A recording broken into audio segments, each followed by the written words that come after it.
Black മെയിലിന്റെ പുറകിൽ?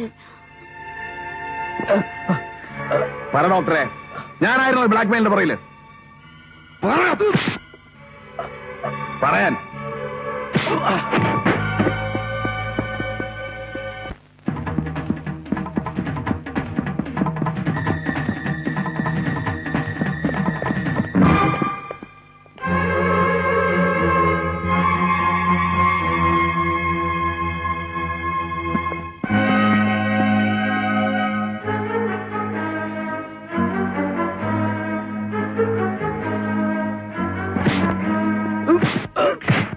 നീയല്ലേ രാജിയെ കൊന്നത്?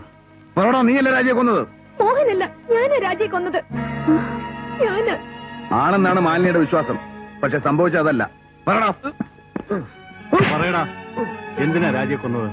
പറയാൻ. എല്ലാം ചെയ്യരുത്, ഞാൻ പറയാം.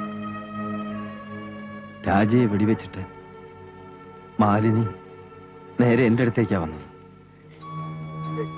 സത്യം, ഞാൻ കൊല്ലണമെന്ന് ഉദ്ദേശിച്ചതല്ല. അബദ്ധത്തിൽ സംഭവിച്ചു പോയതാ. മോഹൻ അവരെ രക്ഷിക്കണം. ആ സ്ത്രീ മരിച്ചിട്ടില്ലെന്ന് മാലിനിക്ക് ഉറപ്പുണ്ടോ? അതെനിക്ക് അറിഞ്ഞൂടാ. വെടിപൊട്ടി അവർ നിലവിളിച്ചോണ്ട് താഴേക്ക് വീണു. ഞാൻ ആകെ ഭയന്ന് പുറത്തേക്ക് ഓടി നേരെ ഇങ്ങോട്ട് പോന്നു. മാലിനി വീട്ടിൽ പോയിക്കോളൂ, ഞാൻ നോക്കിക്കോളാം. പോയിക്കോളൂ, ഞാൻ നോക്കിക്കോളാന്ന് പറഞ്ഞില്ലേ? മാലിനി, ആ തോക്കെവിടെ? തോക്ക് തോക്ക് എവിടെ വെച്ചു? എനിക്കൊരു ഓർമ്മയില്ല മോഹൻ. ഇനി എവിടെയെങ്കിലും വലിച്ചെറിഞ്ഞോ, അതോ അവിടെ തന്നെ? സത്യമായിട്ട് എനിക്ക് ഓർമ്മയില്ല. ശരി, മാലിനി പോയിക്കോ.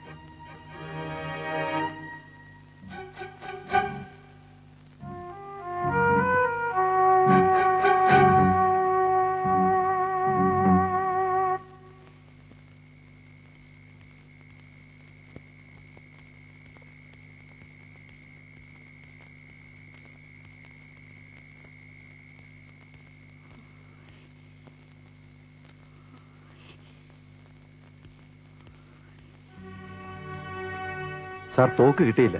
എല്ലായിടത്തും നോക്കി. വയറിനാ വെടികൊണ്ടിരിക്കുന്നത്. ഏതായാലും ചത്തിട്ടില്ല. വാ.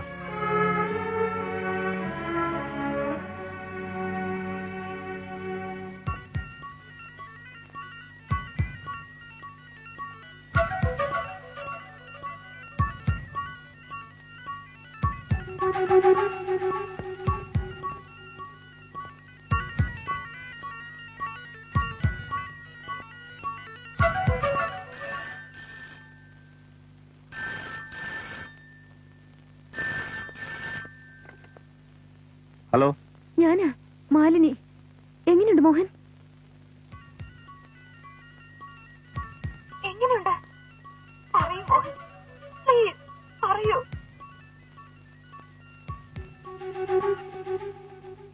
I am sorry, she is dead. ഞാൻ ആവുന്നത്ര ശ്രമിച്ചു നോക്കി, രക്ഷിക്കാനായില്ല. രക്തം ഒരുപാട് വാർന്നുപോയി. മാലിനി ഒന്നും പേടിക്കണ്ട, എല്ലാം ഞാൻ നോക്കിക്കോളാം. പോലീസിൽ അറിയിച്ചാലോ മോഹൻ? പോലീസിലോ? മാലിനിക്ക് ഭ്രാന്തുണ്ടോ? ഞാൻ നോക്കിക്കോളാമെന്ന് പറഞ്ഞില്ലേ? രാവിലെ ഞാൻ വീട്ടിലേക്ക് വരാം.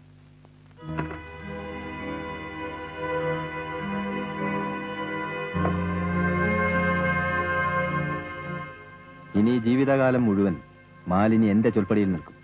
ഞാൻ എന്തു പറഞ്ഞാലും അവൾ അനുസരിക്കും. ഗോപിക്കറിയാമോ, അവളെ മോഹിച്ച് ഞാൻ കുറെ പുറകെ നടന്നതാ. എന്നെ വിവാഹം കഴിക്കണമെന്ന് ഞാൻ അവളോട് യാചിച്ചിട്ടുണ്ട്. അതിന് അവൾ പറഞ്ഞ മറുപടി എന്താണെന്നറിയാമോ? അവൾക്ക് എന്നോട് ചേട്ടനോടുള്ള സ്നേഹമാണെന്ന്. ഇനി അവൾ എന്തു പറയുമെന്ന് ഞാൻ നോക്കട്ടെ.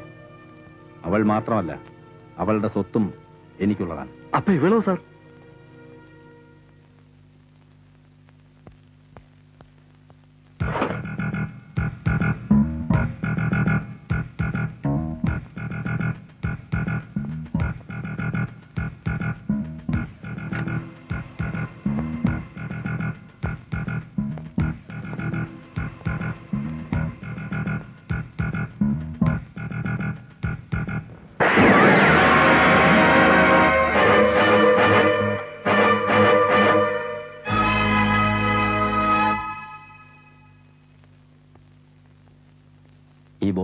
ദൂരെ ആരും കാണാത്ത സ്ഥലത്ത് കൊണ്ടുപോയി കത്തിച്ച് കളഞ്ഞേക്ക്.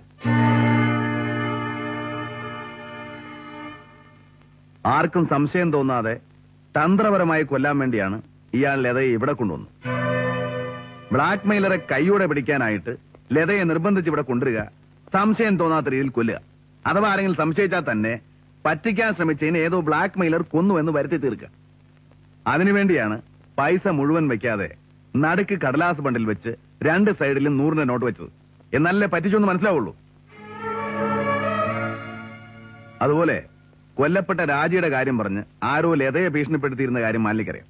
ഇങ്ങനെ ഒരു നാടകം കളിച്ചാൽ മാലിനിക്കും സംശയം തോന്നില്ലല്ലോ. ഇതൊക്കെ ആയിരുന്നില്ലേ ഡോക്ടറുടെ ഉദ്ദേശം? ഇനി ആ സുരേഷിനെ കൊന്നത് എന്തിനാന്നൂടെ ഒന്ന് പറഞ്ഞു കൊടുത്തേ. ഞാൻ അവനെ കൊണ്ട് പറയിപ്പിക്കും. വേണ്ട, ഞാൻ പറയാം. സുരേഷിന്റെ ഡയറിയിൽ നിന്ന് രാജിയുമായിട്ടുള്ള സുരേഷിന്റെ ബന്ധം ഇയാൾ മനസ്സിലാക്കി. എല്ലാവരെയും അകത്താക്കുമെന്ന് പറഞ്ഞ് ഭീഷണിപ്പെടുത്തി നടക്കായിരുന്നല്ലോ സുരേഷ്. സുരേഷ് രാജിയുടെ കാര്യം പോലീസിൽ പറഞ്ഞാൽ പോലീസ് ലതയെ തേടിയെത്തും. അപ്പൊ ചേച്ചിയെ രക്ഷിക്കാൻ അനിയത്തിക്കുള്ള സത്യം പറയേണ്ടി വരും. അപ്പൊ ഡോക്ടർ കൊടുക്കും. അത് പേടിച്ചല്ലേ സുരേഷിനെ തട്ടിയത്? എന്റെ ശ്രദ്ധ തിരിക്കാൻ വേണ്ടിയല്ലേ ആ താക്കോലും ഡയറി എന്നെ ഏൽപ്പിച്ചത്. അതെനിക്ക് മനസ്സിലായി. തന്നെ അന്നേ എനിക്ക് സംശയം ഉണ്ടായിരുന്നു. പക്ഷെ കണക്ട് ചെയ്യാൻ ഒരു ലിങ്ക് കിട്ടണ്ടേ? അന്ന് ലതയെ ഫോണിലൂടെ ഭീഷണിപ്പെടുത്തിയിരുന്നത് ഈ ഗോപിയാണ്. ഇന്നും ഫോണിലൂടെ ഭീഷണിപ്പെടുത്താൻ ഡോക്ടർ ഇദ്ദേഹത്തെ ഏർപ്പാട് ചെയ്തിരുന്നു. പക്ഷെ ഇന്ന് ഫോൺ ചെയ്യുമ്പോ ഞാനും സിഐയും കൂടെ ഉണ്ടായിരുന്നു എന്ന് മാത്രം. ഇത്രയൊക്കെ അഭ്യാസം കാണിച്ച ഇയാളെയാണോ മാലിനെ രക്ഷിക്കാൻ ശ്രമിച്ചത്? എല്ലാം തുറന്നു പറയാമെന്ന് ഞാൻ നിർബന്ധിച്ചതാ. പക്ഷെ മോഹൻ സമ്മതിച്ചില്ല. കൊലക്കുറ്റം ഒളിച്ചതിന് മോഹനും കൂടി അകത്താവെന്ന് പറഞ്ഞ് എന്നെ വിലക്കി.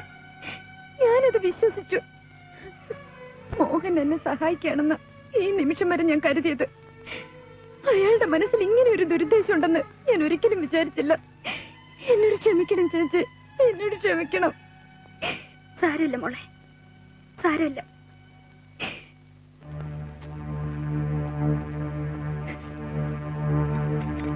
ഇന്നൊരു രാത്രി മാലിനി പോലീസ് കസ്റ്റഡി കഴിയേണ്ടി വരും.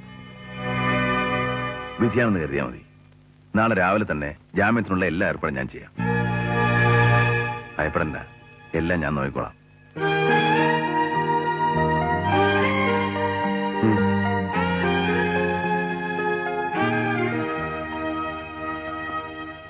ഇനി നമുക്ക് ധൈര്യമായിട്ട് സേഫ് സെക്യൂരിറ്റി സർവീസിന്റെ 2 ഡിവിഷൻ കൂടി തുടങ്ങാമല്ലോ. എന്ത് division? James bond division. James bond super power, നീ എന്നിൽ കാലക്കവർ, സീക്രട്ട് ഏജന്റായി കുറ്റക്കാരെ തേടാൻ മാർക്കറ്റ്